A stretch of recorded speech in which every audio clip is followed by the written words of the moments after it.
Hi, I'm Congressman Ron Kine.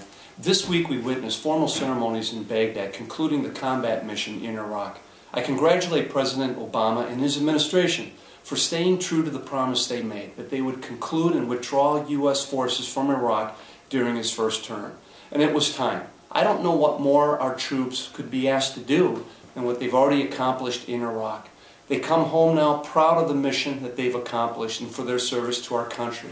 We owe them a debt of gratitude that can never be repaid. During my 4 visits to Iraq, when I met our troops on the ground, nothing made me prouder to be an American. They are well trained, they're well motivated, they're the best our nation has to offer. And many of our heroes are returning home with special needs now, both physical and mental. That's why I've been proud to support increased funding for the VA healthcare system to ensure that they get the care and the treatment that they deserve. I also supported the 9/11 GI Bill of Rights to ensure that they can get the education and job training so they can fully reintegrate into the U.S. economy. I've supported programs to reduce the homelessness of veterans in our country.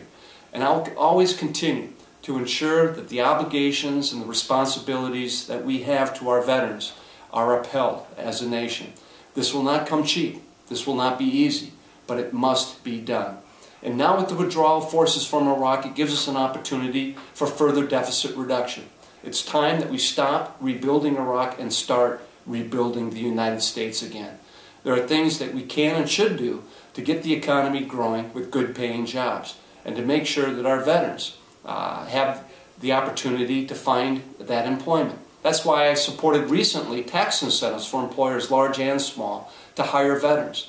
They bring them special qualities, which any employer, I think, could benefit from. Special training, a special discipline, a special loyalty.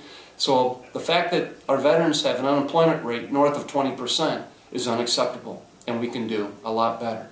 But our involvement in Iraq came at a high price.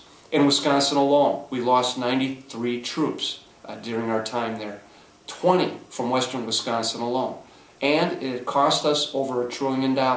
All of which was not paid for, contributing to the budget deficits that we're wrestling with today. One area that I've been fighting for deficit reduction and fiscal responsibility is to ensure that our Pentagon is fully audited so we can identify the waste and the inefficiency to save money for deficit reduction. Unfortunately, this week, the Republican leadership, much to my chagrin, have decided to push back the audit date at the Pentagon from 2014 to 2017. Even though Secretary of Defense Panetta and our Joint Chiefs of Staff said that we should try to audit everything by 2014. This will be another wasted opportunity to reduce redundancy, to reduce unnecessary spending in the Pentagon that can go for further deficit reduction. I would hope that my colleagues in Congress would see otherwise and support my effort to make sure that we get a clean book and a good audit from the Pentagon as quickly as possible.